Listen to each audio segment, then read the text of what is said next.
할렐루야. 여러분 모두를 주님의 이름으로 환영합니다. 하나님 앞에 나와 신령과 진정으로 귀한 예배 드리는 시간, 여러분이 있는 자리에서 하나님 경외하기를 잊지 아니하고 마음으로 준비하며 더욱더 간절한 심령으로 나오는 여러분 모두를 주님의 이름으로 환영합니다. 이제 우리 다 같이 일어나셔서 주기도문 찬양함으로 예배를 열어나가십시다.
우리가 마음의 뿌림을 받아 악한 양심으로부터 벗어나고 몸은 맑은 물로 씻음을 받았으니 참마음과 온전한 믿음으로 하나님께 나아가자.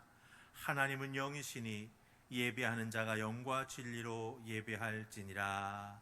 아멘. 오늘도 저희들의 마음을 강건하셔서 하나님 앞에 귀한 예배 드릴 수 있도록 이끌어 주시니 감사합니다. 이와 같이 하나님 앞에 예배할 수 있음도 큰 은혜임을 깨달아 알고 더욱더 감사하며 아버지 앞에 나아가는 우리 모두가 되게 하여 주시옵소서. 특별히 예수 그리스도의 보혈의 공로를 통하여 하나님을 아버지로 부르며 나아가오니 아버지 채우시고 보호하시고 능력으로 지켜주시옵소서. 이 예배를 통하여 능력에 살아계신 하나님을 온전히 만나기를 소원하옵고 예수님 이름으로 기원하옵나이다. 아멘. 우리 다 같이 두 손 들고 찬양합니다. 함께 부르십시다.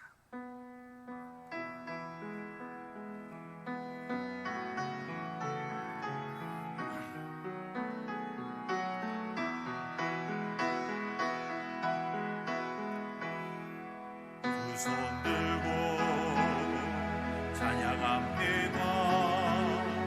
다시 오실 왕 여호와께 오직 주만이 나를 다스리네.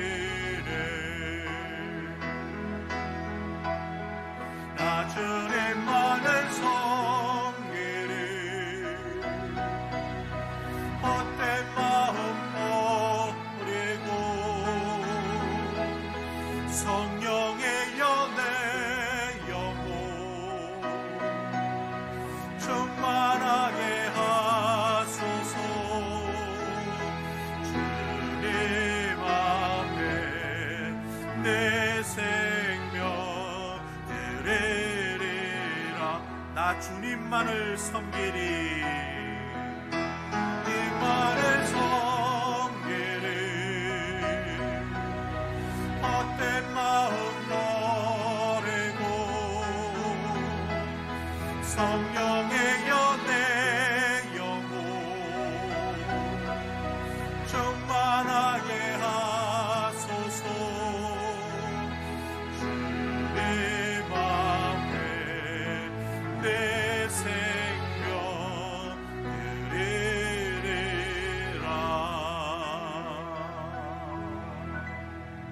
아멘, 아멘. 이렇게 우리의 찬양으로 또 우리의 간구로 하나님 앞에 우리의 믿음을 고백합니다. 그 하나님 앞에 이제 사도신경으로서 함께 나아가십시다. 나는 전능하신 아버지 하나님, 천지의 창조주를 믿습니다. 나는 그의 유일하신 아들 우리 주 예수 그리스도를 믿습니다. 그는 성령으로 잉태되어 동정녀 마리아에게서 나시고 본디오 빌라도에게 고난을 받아 십자가에 못 박혀 죽으시고 장사된 지 사흘 만에 죽은 자 가운데서 다시 살아나셨으며 하늘에 오르시어 전능하신 아버지 하나님 우편에 앉아 계시다가 거기로부터 살아있는 자와 죽은 자를 심판하러 오십니다. 나는 성령을 믿으며 거룩한 공교회와 성도의 교제와 죄를 용서받는 것과 몸의 부활과 영생을 믿습니다. 아멘. 성시교독 7번 시편 13편이 되겠습니다. 성시교독 7번 시편 13편입니다.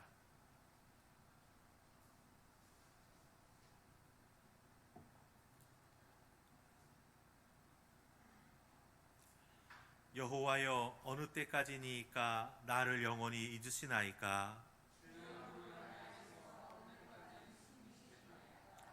나의 영혼이 번민하고 종일토록 마음에 근심하기를 어느 때까지 하오며,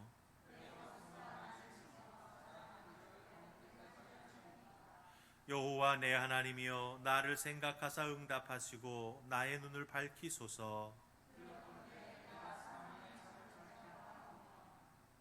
두렵건대 나의 원수가 이르기를 내가 그를 이겼다 할까 하오며, 나는 오직 주의 사랑을 의지하여 싸우니 내가 여호와를 찬송하리니 이는 주께서 내게 은덕을 베푸심이로다. 아멘. 여러분 다 자리에 앉으시고 우리 찬송가 406장으로 하나님께 영광 돌리십시다. 406장입니다.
이제 예배를 위해서 김현성 안수 집사님 기도하십니다.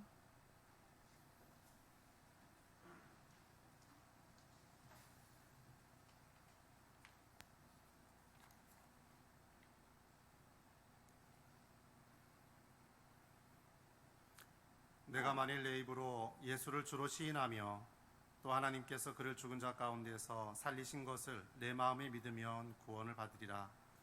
사람이 마음으로 믿어 의에 이르고 입으로 시인하여 구원에 이르니라. 성경이 이르되 누구든지 그를 믿는 자는 부끄러움을 당하지 아니하리라. 아멘. 우리의 생명 되시는 주님, 죽을 수밖에 없던 저희들에게 어느 누군가를 통하여 예수의 뜻 복음을 듣게 하시고 우리의 입술로 주라 고백하게 하시며 우리들 마음에 죽은 자 가운데에서 다시 살리실 것을 믿을 수 있도록 허락하여 주심에 감사합니다. 어떤 이들에게는 아무리 복음을 전해도 이적과 표적을 보아도 그들의 눈이 닫혀서 그들의 마음이 닫혀서 주님의 복음을 받아들이지 못하며 잘못된 교리와 사상에 사로잡혀 잘못된 길을 걸어감을 봅니다.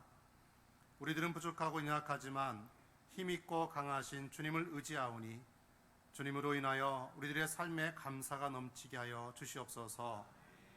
주님으로 인하여 우리들의 삶이 세속적이고 물질 만능주의에 빠지지 않게 하여 주시고 세상적인 것이 아닌 주님보다 앞서지 않도록 저희들을 주관하고 인도하여 주시옵소서. 코로나 바이러스 백신이 개발되기까지 모두가 예방접종을 하기까지 오랜 시간 동안 우리들 주위에 그로 인한 삶의 변화들이 계속해서 일어날 것으로 생각합니다.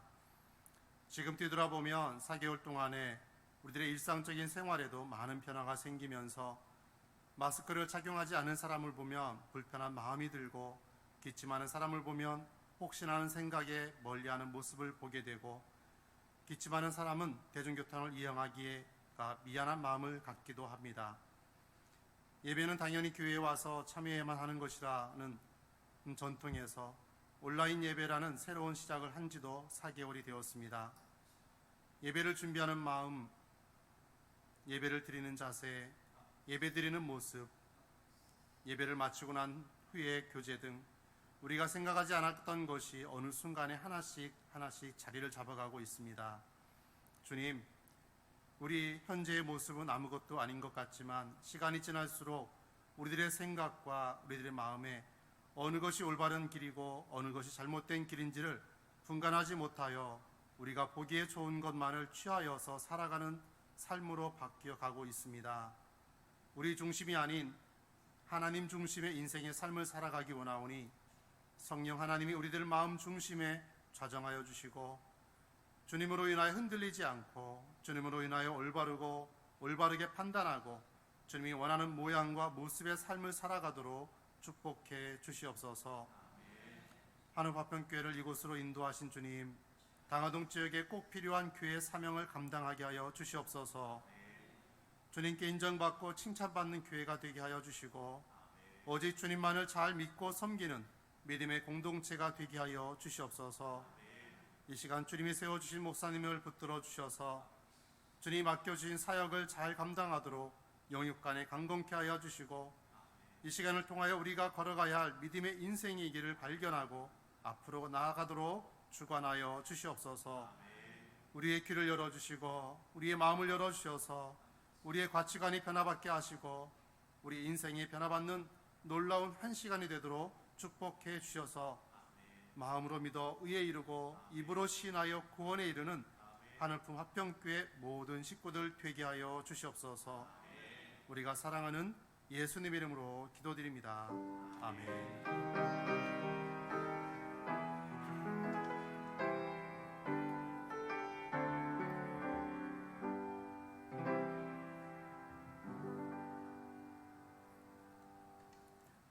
하나님 오늘 우리에게 주시는 말씀 레위기 25장 1절로 12절까지의 말씀입니다.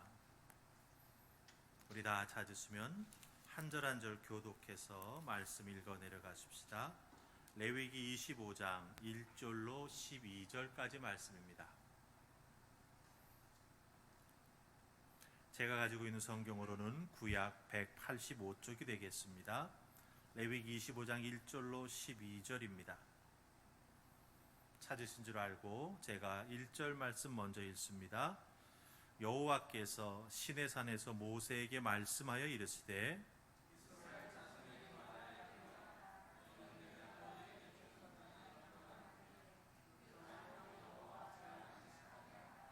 너는 6년 동안 그 밭에 파종하며 6년 동안 그 포도원을 가꾸어 그 소출을 거둘 것이나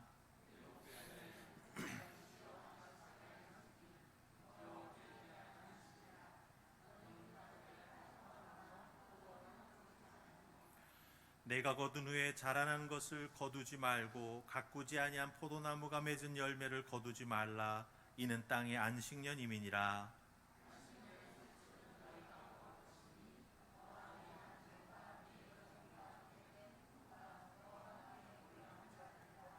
내 가축과 내 땅에 있는 들짐승이 다 그 소출로 먹을 것을 삼을지니라.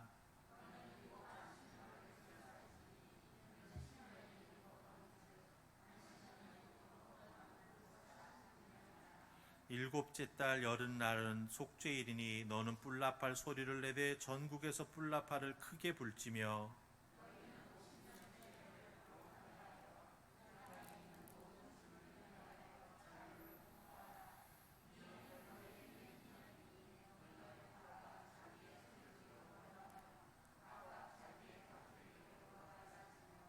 그 50년째 해는 너희의 희년이니 너희는 파종하지 말며 스스로 난 것을 거두지 말며 가꾸지 아니한 포도를 거두지 말라.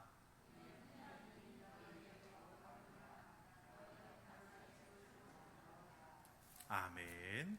우리가 함께 읽은 레위기 25장 1절로 12절 말씀 위에 우리 하나님 큰 깨달음의 은혜 허락해 주실 줄 믿습니다. 우리 기도하십시다. 하나님 감사합니다. 오늘도 주님의 날 하나님께서 우리에게 예배할 수 있도록 모든 환경과 조건을 예비해 주시고 또 마음으로 갈급한 심령을 덧입혀 주셔서 목마른 사슴이 시냇물을 찾듯이 하나님 말씀을 향하여 달려나아갑니다. 마음의 문을 열어주시옵시고 들을 수 있는 믿음의 길을 허락해 주시옵시며 특별히 하나님 깨달을 때마다 은혜 받을 때마다 아멘으로 화답하며 우리 마음판에 하나님 말씀을 새기게 하여 주시옵소서. 이 부족한 종 하나님 말씀 증거하는 입술로만 사용되기를 소원하옵고 예수님 이름으로 기도하옵나이다. 아멘. 오늘 우리가 함께 읽은 레위기 25장 1절로 12절 이 말씀이 이제 레위기 설교를 하는 마지막 말씀이 되겠습니다. 그래서 내 삶을 새롭게 시작할 수 있다면 이런 제목으로 여러분과 함께 레위기 설교의 마지막을 맺어보려고 합니다. 우리 15번 동안 제가 레위기 가지고 설교를 했더라고요. 쉽지 않은 내용이었지만 여러분들이 잘 이해해 주셨고 또 은혜 받고 힘 얻어서 살아가는 그 아름다운 모습 보면서 저도 더욱더 힘을 낼 수 있었습니다. 이렇게 말씀의 끝을 잘 맺을 수 있도록 도와주신 하나님 앞에 감사하면서 또 열어주실 새 말씀에 대한 소망을 품고 함께 나아가는 여러분들 다 될 수 있기를 주님의 이름으로 부탁을 드립니다. 아멘. 여러분들 유해진이라고 하는 배우 아세요? 꽃미남 배우는 아니지요. 아마 아시는 분들 잘 아실 겁니다. 영화에 어떤 영화 나왔는지 여러분들이 저보다 더 잘 아실 테니까 제가 말할 필요가 없을 것입니다. 그런데 이 유해진이라고 하는 배우가 요즘 삼시세끼 어촌편에 나오고 있지요. 근데 요즘 방송하는 것 말고 몇 년 전에 방송했던 그 만제도 편에 보면은 그 함께 살고 있는 식구들을 맛있는 생선 요리를 해주고 싶어서 물론 자기가 하는 것은 아니지만 바다에 나가서 열심히 낚시질을 합니다. 근데 제가 보았던 것은요, 그렇게 몇 시간 동안 낚시를 던지지만 한 마리도 잡지를 못했어요. 결국 때가 지나서 집으로 터덜터덜 낚시 도구를 다 거두고 그 다음에 빈 이 버켓을 딱 들고 집으로 돌아가는 뒷모습을 카메라가 탁 잡습니다.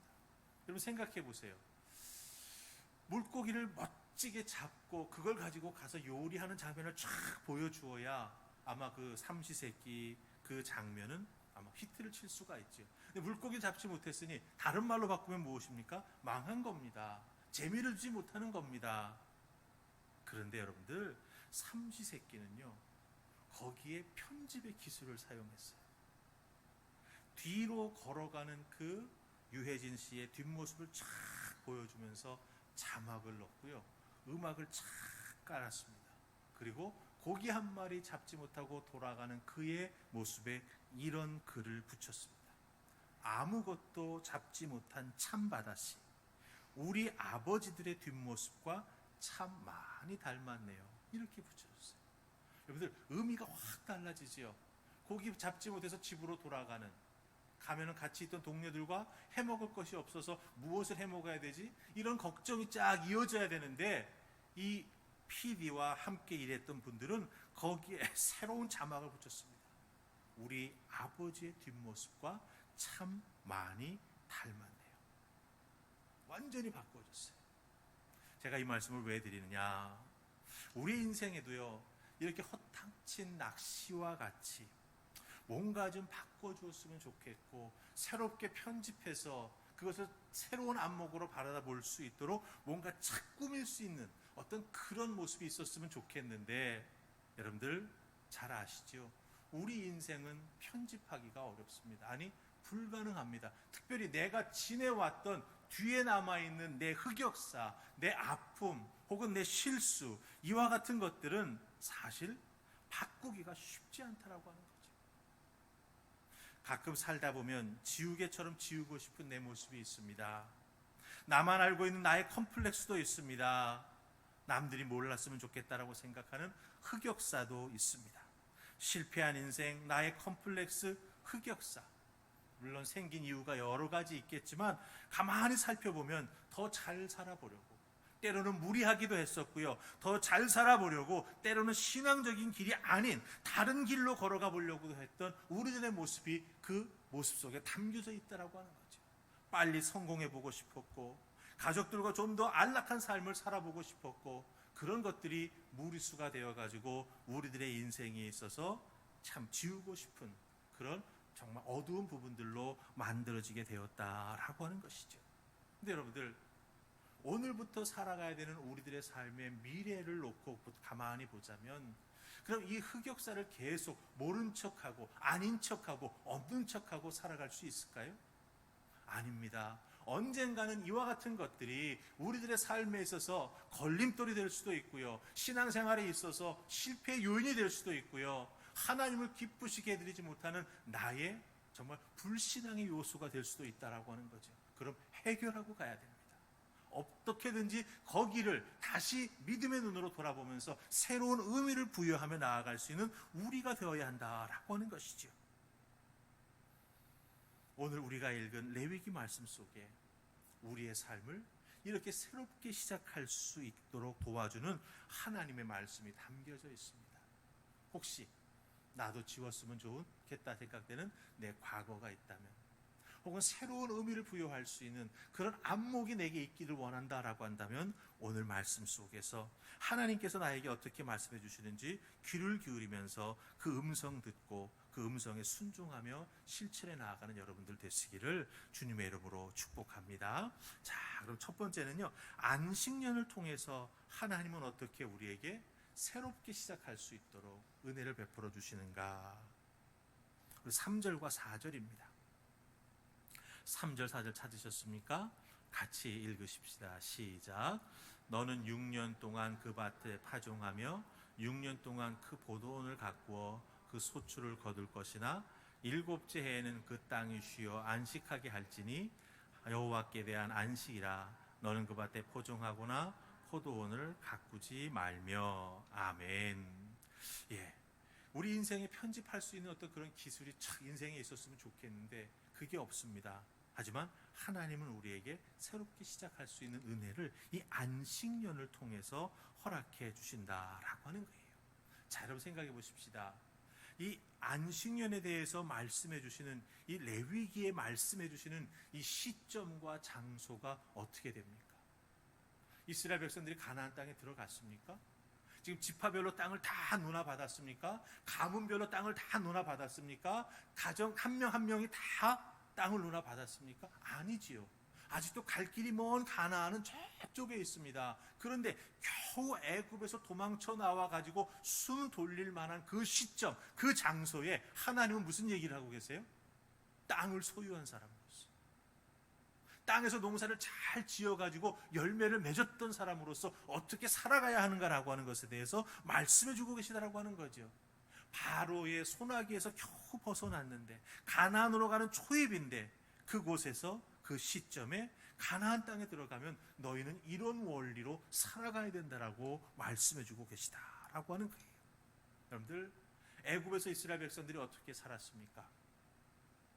남의 집 뒷일 해주고, 그렇죠? 힘든 일 다 자기가 도맡아 하면서 살아왔습니다. 주인이랍시고 바로라고 하는 사람이 있었는데 태어나는 아들마다 다 쳐 죽이래. 그런 명령이나 내리는 주인 밑에서 살아왔습니다. 이게 뭡니까? 흑역사죠. 숨기고 싶지요. 그거 지워버리고 싶은 역사입니다. 그런데 이와 같은 모든 이 역사를 하나님은 가나안 땅 들어가기 이전에 고쳐야 되고 회복해야 되고 새롭게 하고 들어가야 된다라고 안식년을 통해서 말씀해 주고 계시다라고 하는 거죠. 안식일이 아닙니다. 하루가 아니에요. 1년 안식년입니다. 그걸 통해서 하나님은 새롭게 되는 법을 말씀해 주고 계시다라고 하는 것입니다. 그럼 안식년이 주는 진정한 의미가 무엇이겠습니까? 안식년의 진정한 의미는 하나님 자녀됨의 정체성을 회복하는 겁니다. 이 말씀을 주셨던 시점과 장소를 생각해 보면은 정체성 회복이 바로 이스라엘 백성들에게는 새롭게 자신들의 흑역사를 지우고 시작해 나아갈 수 있는 기회가 된다라고 하는 걸 잘 알 수가 있습니다. 자, 그럼 정체성의 회복, 이것이 의미하는 진정한 뜻은 무엇일까 한번 살펴보십시다. 제가 여러분들에게 한번 말씀드린 적이 있습니다. 여기쯤에서 나를 만나다라고 하는 책을 쓴 박돈규라고 하는 인터뷰 전문 기자가 있었죠. 그분이 그 책에서 자기의 경험 하나를 이야기합니다. 어느 신문사에서 저널리즘 아카데미를 열고 자기에게 글쓰기, 기자가 되려고 하는 사람들에게 글쓰기 방법에 대해서 강의를 해달라고 강의를 맡겠답니다. 그래서 고민을 하다가 이제 강의를 어떻게 할 것인가 딱 짜고 순서를 준비하고 첫 번째 날 강의 시간에 딱 들어가서 이렇게 PPT로 화면에다가 2장의 사진을 띄웠대요.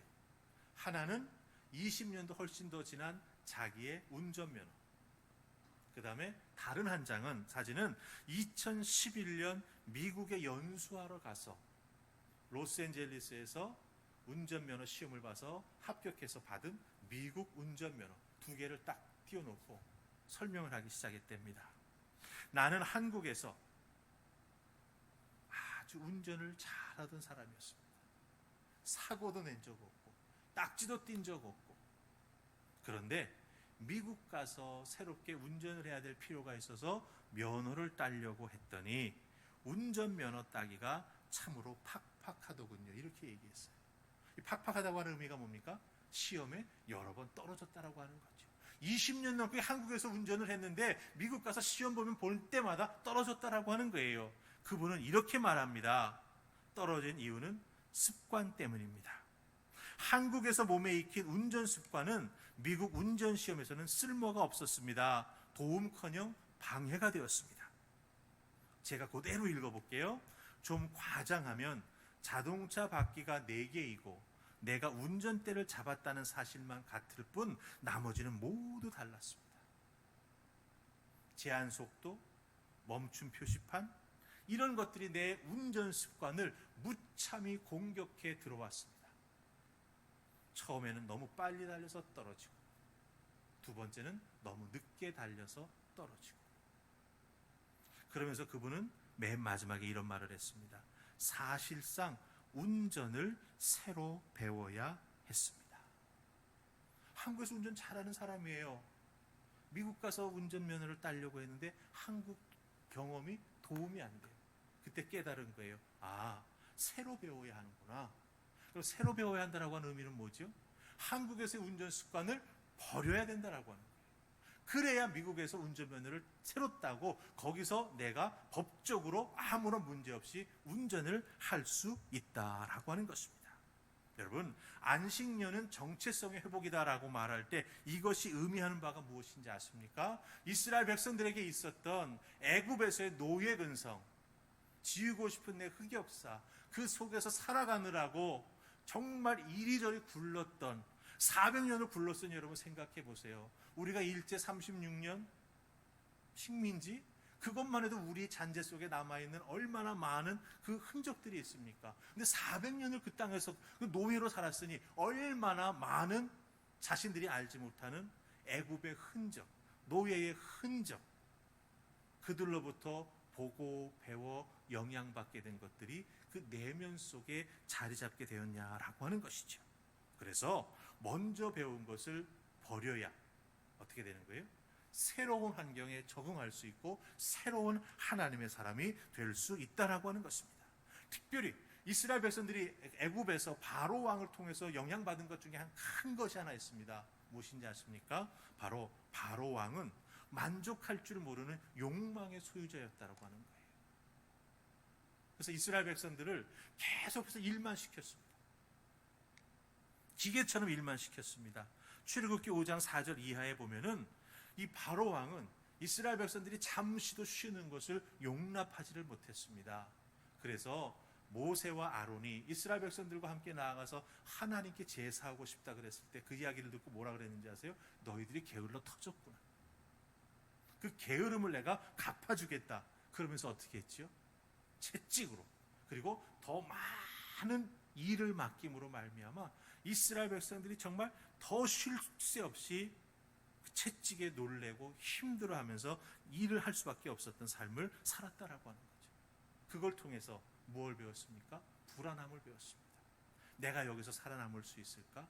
과연 저 채찍을 이겨내고 내 가족과 함께 호흡하며 살아갈 수 있을까? 이런 불안감과 바로가 계속해서 무언가를 가지려고 하는 욕망을 그들도 배울 수밖에 없었다라고 하는 것이죠.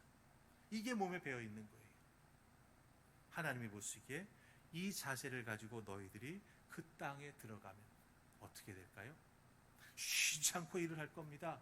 어떻게든지 남의 땅을 조금이라도 더 뺏어가지고 자기 것을 많이 만들려고 하는 욕망에 사로잡혀가지고 문제가 많이 생겼을 것입니다.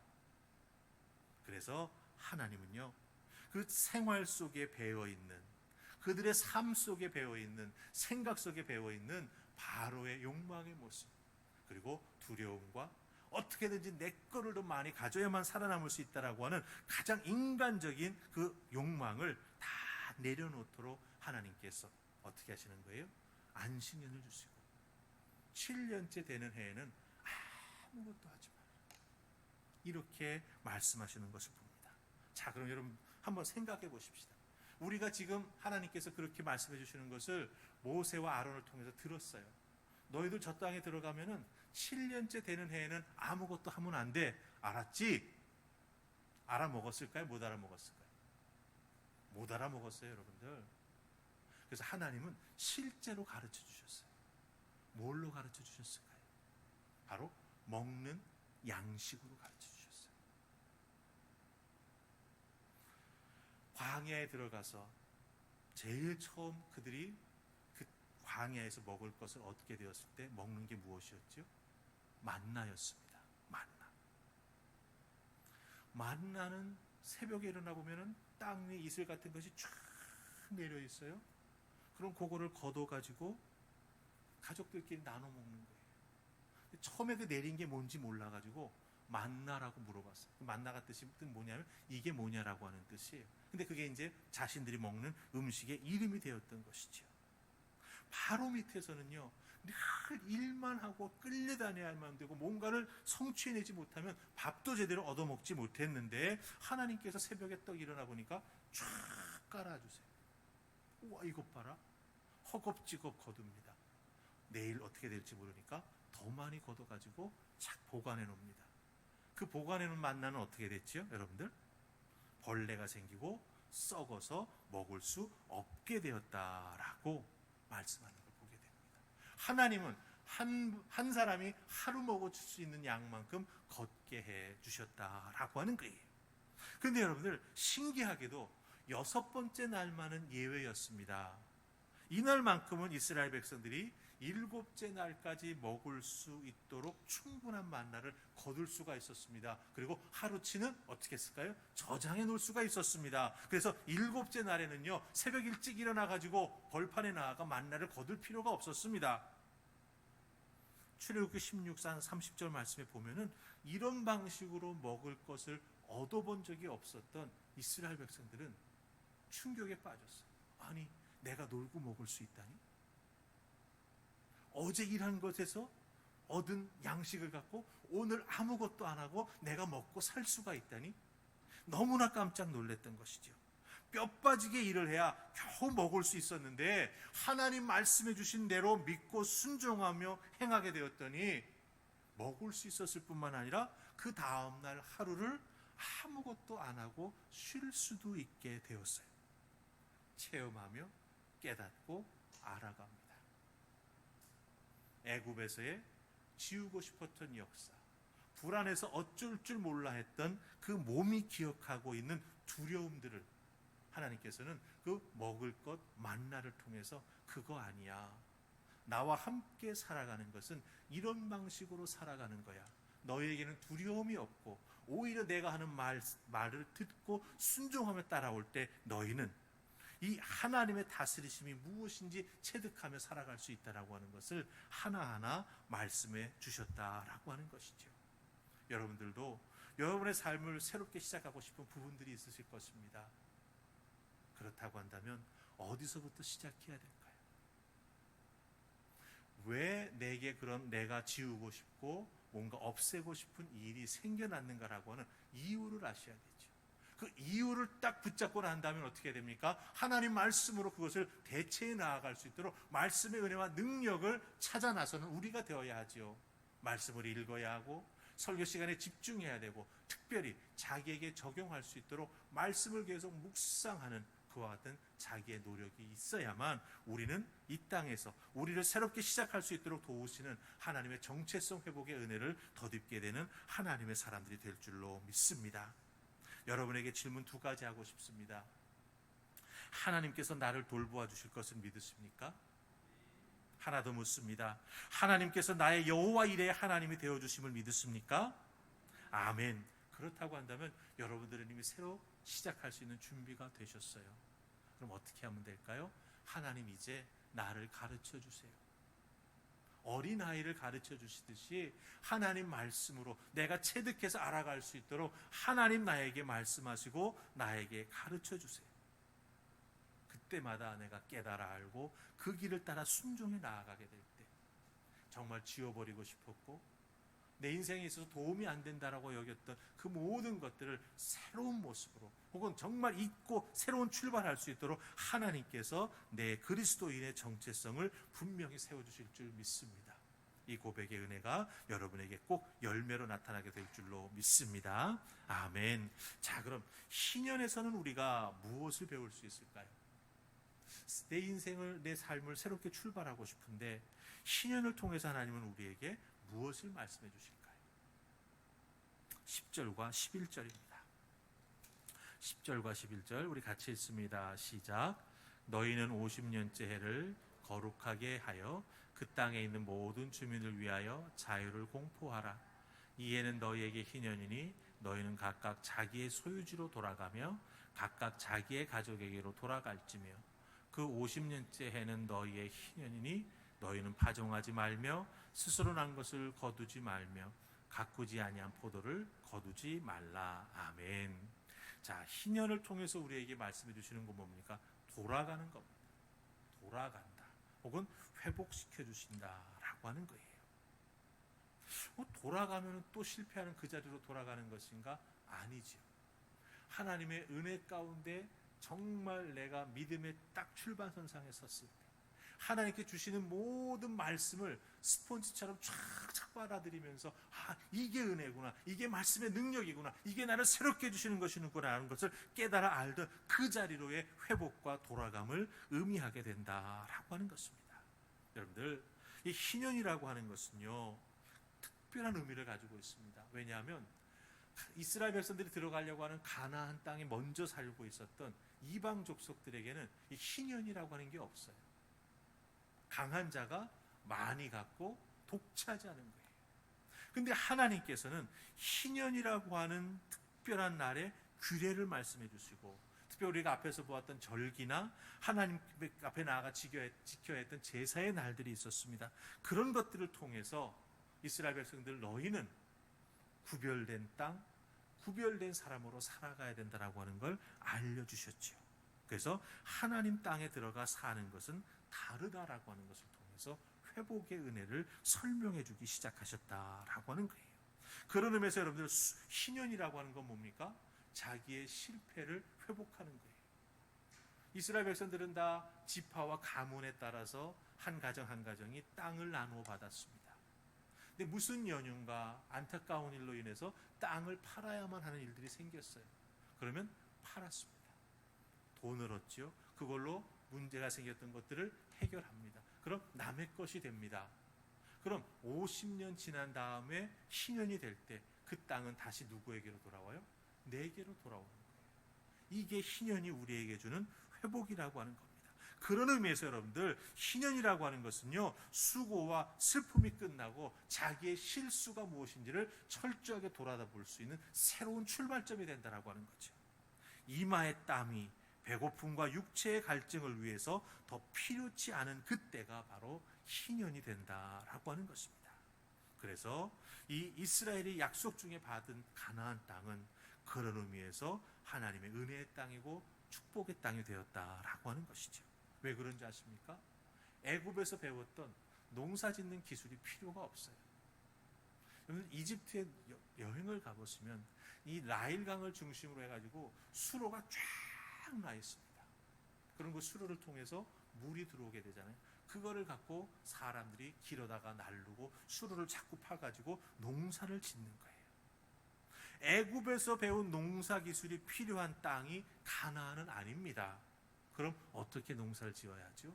하나님이 때를 따라 내려주시는 이른 비와 늦은 비의 은혜의 비에 따라서 농사를 짓게 되는 거예요. 하나님 내려주시는 그 은혜의 비로 인해서 이스라엘 백성들은 부유해지는 것이고, 하나님의 지켜주심을 통해서 이스라엘 백성들은 더욱더 강하게 그 땅에 세워지게 되었다라고 하는 거죠. 그런 의미에서 하나님 주신 가나안 땅은 은혜의 땅입니다. 왜 그렇습니까? 바라는 것들이 하나하나 이루어지는 그 땅이기 때문에 그렇습니다. 보지 못하는 것들이 믿음으로 나아가게 될 때 증거의 열매가 맺혀지는 땅이기 때문에 이 가나안은 이스라엘 백성들에게 참으로 은혜의 땅이 된다라고 하는 것이죠. 믿고 보고 순종할 때 그렇게 귀한 열매를 이스라엘 백성들은 딸 수가 있었다라고 하는 것입니다. 그래서 이 희년이라고 하는 것을 세상 사람들에게 설명을 해주면 이해를 못합니다. 아니, 어떻게 내 것인데 다른 사람에게 줄 수 있냐는 거죠. 내가 저 사람에게 돈을 주고 샀는데 나중에 돌려줄 때에는 아무런 대가를 받지 못하고 그냥 돌려주는 거예요. 세상 사람들이 이해를 못합니다. 그런데 하나님 말씀하십니다. 하나님께서는 너가 씨를 이 땅에 뿌리는 것보다 내가 내려주는 복이 훨씬 더 풍요로운 복이라고 하는 것을 이 희년을 통해서 말씀해 주고 계시다라고 하는 것이죠. 자, 그렇다고 한다면 여러분들, 이 희년을 위해서 우리는 무엇을 마음속에 준비해야 할까요?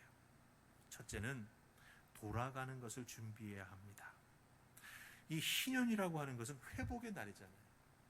원래 있었던 상태로 돌아가는 것입니다. 잃어버렸던 하나님의 형상을 회복하고 하나님의 형상이 내 삶 속에 다시 정상으로 자리 잡는 날이 이 희년이 된다라고 하는 것이죠. 그렇기 때문에 나는 돌아갈 수 있다라고 하는 분명한 믿음을 가지고 살아가는 것이 우리에게 필요하다라고 하는 것이죠. 여러분들도 새로운 시작을 하기 위해서는 무슨 자세가 필요합니까? 나는 하나님 주셨던 그 시작의 자리로 돌아갈 수 있다라고 하는 분명한 확신과 믿음을 가지셔야 한다라고 하는 거예요. 축복의 자리, 은혜의 자리, 사랑의 자리, 믿음의 자리가 내가 있어야 될 자리니 그 자리로 나 다시 돌아가야겠다. 이 돌아가야 된다라고 하는 마음을 여러분들이 꼭 가지셔야 된다라고 하는 것입니다. 두 번째 또 하나 필요한 게 있습니다. 그게 뭐냐면 이 희년을 우리들의 삶에 새롭게 시작하기 위해서는요, 재림의 소망을 가지며 살아가는 우리가 되어야 합니다. 아니, 어떻게 희년과 재림이 연결될 수 있을까? 여러분들, 희년을 염두에 두고 이스라엘 백성들이 땅을 주고받고 팔을 때에는요, 계산법이 달랐어요.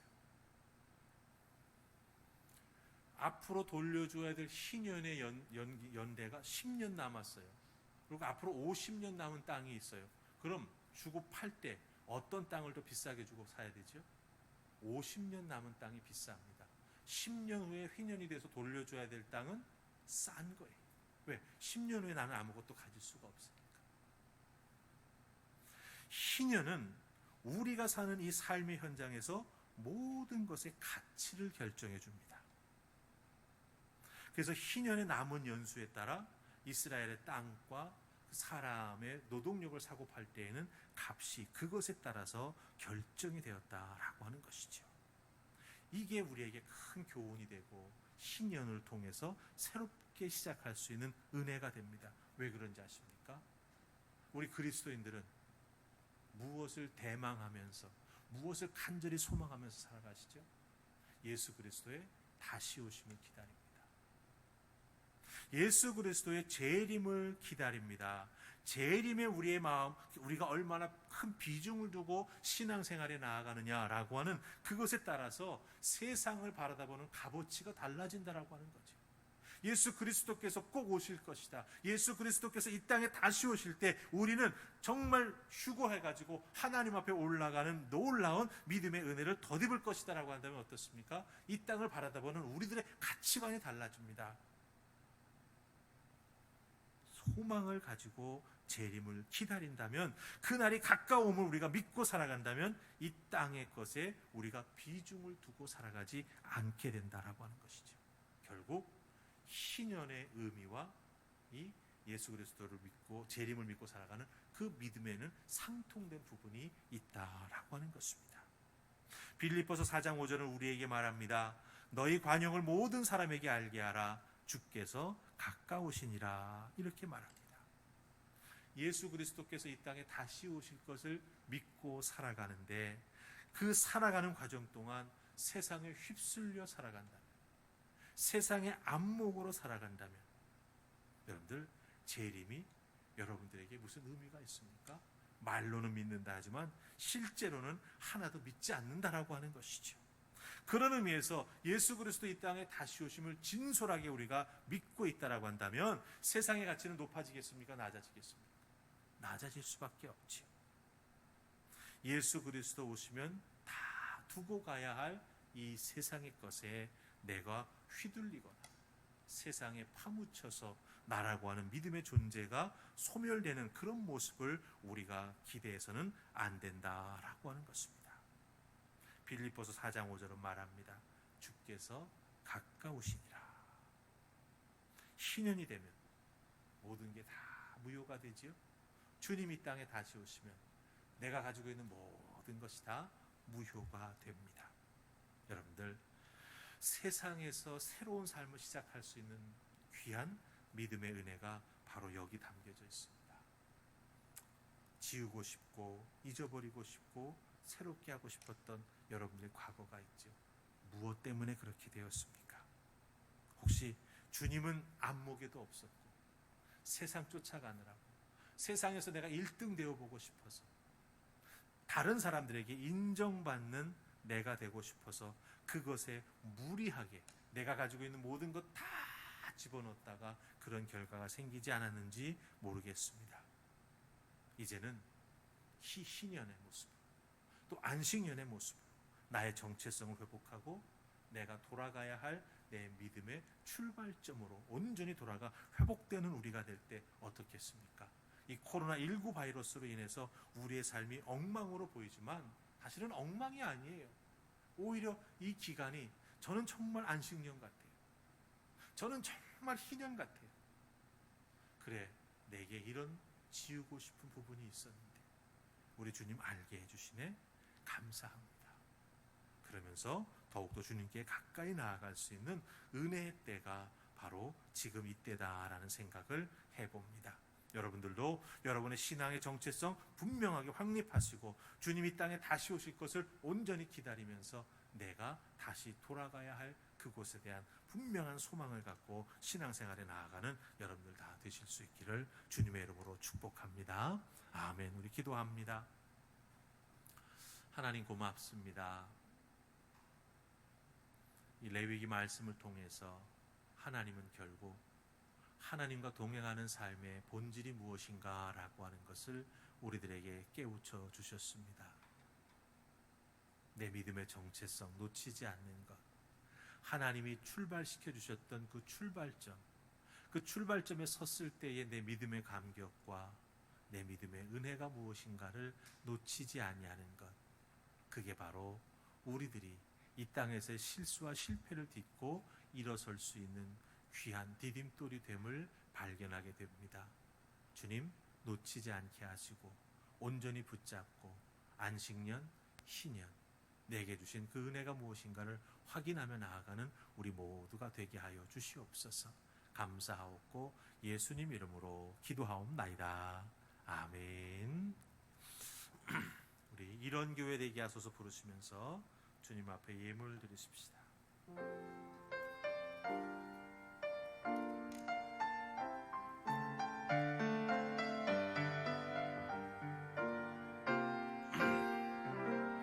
진정한 예배가 숨쉬는 교회, 주님이 주님 되시는 교회, 믿음의 기도가 쌓이는 교회, 최고의 찬양을 드리는 교회, 말씀이 살아 움직이는 사랑이 넘치는 교회, 섬김과 헌신이 기쁨이 되어 열매 맺는 아름다운 교회,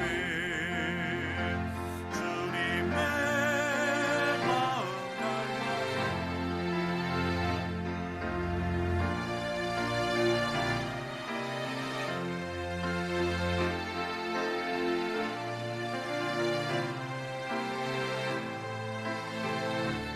대신 주님 전하는 교회, 사랑의 불꽃이 활짝 피어나 날마다 사랑에 빠지는 교회, 주께서 사랑하는 우리 교회가 이런 교회 되게 하소서.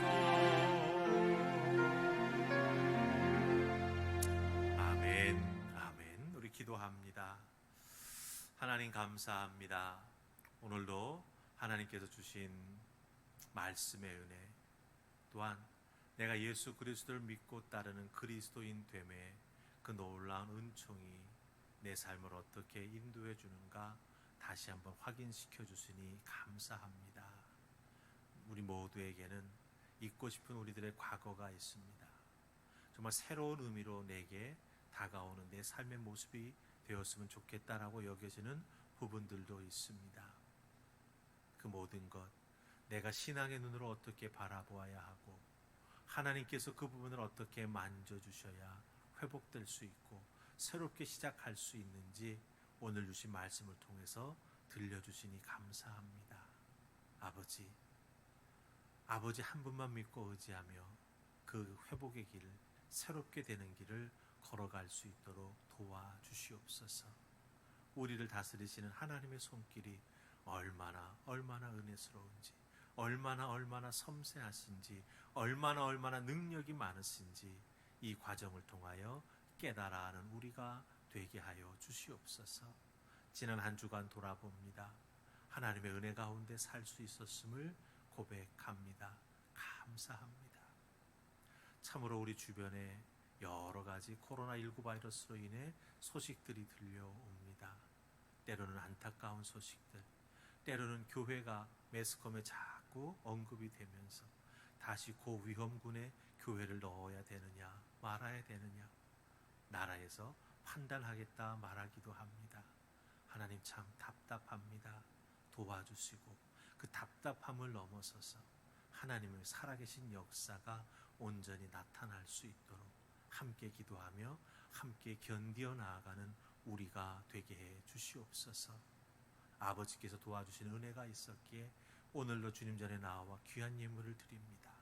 10의 1조를 드립니다. 말씀에 약속하신 대로 이 땅에 쌓을 것이 없도록 하늘의 은혜와 복을 더하여 주시옵소서. 주일 예물 드립니다. 감사의 제목을 따라 감사 예물 드립니다. 아버지와 약속한 것을 이루기 소망하면서 번제의 제물도 드립니다.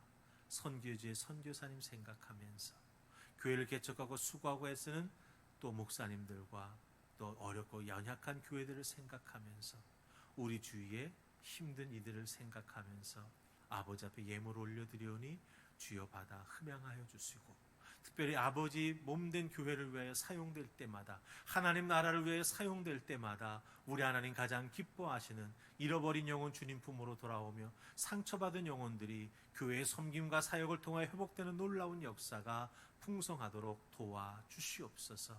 아버지 앞에 이 모든 것 맡기고 의탁하옵고 예수님 이름으로 기도하옵나이다. 아멘. 여러분 한 주간 동안 잘 지내셨어요? 예, 만나서 반갑습니다. 두 손 높이 들고 앞뒤로 좌우로 우리 하이파이브 인사들 나누십시다. 예. 반갑습니다. 축복합니다. 예. 한번 따라 하십시다. 입가엔, 가슴엔, 두 발엔, 아멘. 꼭 여러분의 삶의 자리가 그런 귀한 자리가 되기를 원합니다. 교회 소식 함께 나눌 텐데요. 첫 번 소식은 우리 주일 예배 2부로 나누어서 드린다라고 하는 거, 지난주와 똑같은 광고를 한 번 더 합니다. 9시에 1부, 11시에 2부입니다. 교회 오셔서 예배를 드릴 때에는 특별히 주의사항이 있는 것 아시죠? 마스크 착용은 필수고, 발열 체크, 방명록 작성, 그리고 본당에 올라오시면 스티커가 부착된 자리를 앞에 보면서 앉으셔야 됩니다. 그래야 거리가 유지가 되게 되겠습니다. 그리고 예배 영상 안내입니다. 11시 2부 예배 때에만 유튜브를 통해서 저희가 실시간 예배를 제공합니다. 그래서 유튜브에 들어가셔서 하늘품 화평교회를 검색하시든지 아니면 저희 교인들 카톡에 올려드리는 링크를 딱 누르시면은 예배하는 그곳으로 연결되면서 실시간 예배에 참여하실 수 있고, 저희 교회 네이버 카페인 하늘품 화평교회에 가셔도 동일한 링크와 주보를 보실 수가 있습니다. 꼭 참여해 주시는 여러분들 되기를 바랍니다. 그 다음에 매월 첫 주는 저희들 선교 및 봉사 주일로 지킵니다. 여러분들 기억해 주시고, 제가 이 광고를 첫째 주일도 아닌데 드리는 이유가 있어요. 선교사님들 통해서 이렇게 소식을 많이 듣습니다. 특별히 인도 선교사로 계시는 우리 박병록 선교사님 통해서 소식을 듣게 되는데 참 많이 상황이 어렵고 힘들다 하는 말씀을 해 주십니다. 또 주변에 연약한 교회들도 보면은 참 목사님들이 가끔 저한테 찾아와서 말씀들, 사정들을 이야기하시는데 마음이 너무 무거워서 듣기가 어려운 경우가 참 많이 있어요. 도울 수 있는 방법이 뭐가 있을까 좀 곰곰이 생각해 보는데, 여러분들도 함께 기도해 주시고, 우리도 비록 어렵지만 이렇게 섬김과 봉사주의를 통해서 어렵고 힘든 이들, 특별히 또 하나님 나라를 위해서 우리가 잘 사용될 수 있도록 많이 헌신해 주시고 꼭 위해서 기도해 주시면 고맙겠습니다. 그리고 7월달 예배 봉사위원들 이름이 주보에 나아갔습니다. 확인하시고 섬겨주시면 감사하겠습니다. 그 이외의 것들은 주보를 보시고 참조해 주시면 되겠습니다. 이상입니다. 이제 다 같이 일어나셔서 왕이신 하나님 우리 함께 찬양하고 축도로 마칩니다.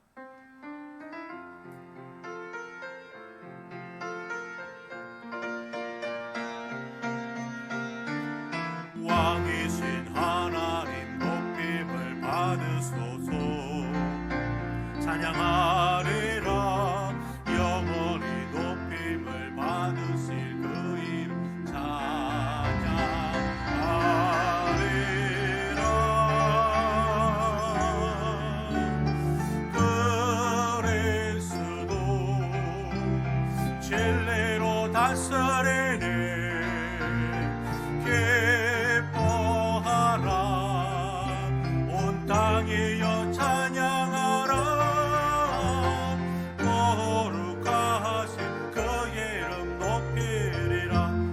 그리스도 진리로 다스리네. 그리스도 진리로 다스리네. 기뻐하라 온 땅이여 찬양하라. 거룩하신 그의 이름 높이리라.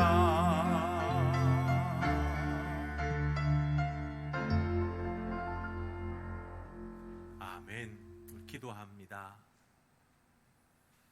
하나님, 레위기 말씀을 통해서 하나님 백성의 살아갈 방법에 대해서, 특별히 하나님과 어떻게 더 믿음의 깊은 관계를 맺으며 신앙생활에 나아갈 수 있을지 우리에게 말씀해 주시니 감사합니다. 레위기를 통한 하나님의 자녀들을 향한 하나님의 마음이 무엇인지를 깨달아 알았사오니 이제부터 그 하나님의 마음을 잘 실천에 옮기는 우리 모두가 되게 하여 주시옵소서. 예배자로 하나님의 몸된 교회를 세우며 섬기는 레위인처럼 기름받아 이 세상을 향해 파송받는 하나님의 기름 부음 받은 종처럼 성령의 은혜와 능력을 덧입고 하나하나 잘 감당해 나아가는 주의 백성들 되도록 역사하여 주시옵소서. 이제는 우리를 위하여 십자가에 달리사 보혈의 피 한 방울 남김없이 흘려주신 예수 그리스도의 구속의 은혜와 하나밖에 없는 외아들을 우리의 대속제물로 보내주신 하나님의 그 크신 사랑하심과 성령님의 내주하심에 인도하심에 함께하심이 오늘 말씀을 통해 내 인생에 지우고 싶고 없던 것으로 만들고 싶은 그 모든 과거들이 오히려 하나님을 만나고 믿음으로 재해석하니 하나님께서 내게 주신 은혜의 통로였음을 깨닫고 감사하며 그 깨달은 바를 믿음으로 실천하며 살아가는 하나님의 백성들 다 될 수 있도록 그 백성들의 머리 위에, 그 백성들의 가정 위에, 그 백성들의 삶의 터전 위에 이제로부터 영원히 함께 하시기를 간절히 축원하옵나이다. 아멘.